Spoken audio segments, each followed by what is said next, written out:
জাল ওষুধের কারবার রুখতে রাজ্যের একের পর এক কড়া পদক্ষেপ আমরা দেখেছিলাম। আর জাল ওষুধের পর এবার নজরে রয়েছে মজুত করা ওষুধ। কলকাতার 6 ওষুধের দোকানে শোকজ করা হয়েছে। আরো বিস্তারিত এই বিষয়ে জানাতে পারবে সোমরাজ রয়েছে আমার সঙ্গে। সোমরাজ, রাজ্য ড্রাগ কন্ট্রোল শোকজ করেছে, কি জানা যাচ্ছে এখনো পর্যন্ত এই বিষয়ে?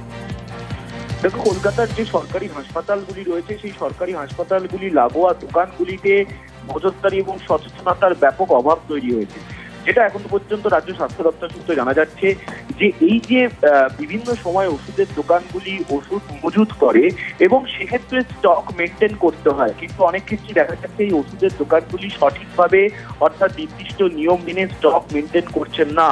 শুধু তাই নয়, যেভাবে ওষুধের দোকানে ওষুধ রাখা দরকার সেই নিয়ম মেনে ওষুধ রাখা হচ্ছে না, তার দরুন একাধিক ওষুধের ক্ষতি হওয়ার আশঙ্কা থাকছে। সেই সব ওষুধ যদি সাধারণ মানুষের কাছে যায় তাহলে সেই ওষুধ যতটা প্রয়োজনে কাজে লাগবে, শরীরকে সুস্থ করতে ততটা কাজে লাগবে না বলে আশঙ্কা করছেন রাজ্য ড্রাগ কন্ট্রোলের আধিকারিকরা।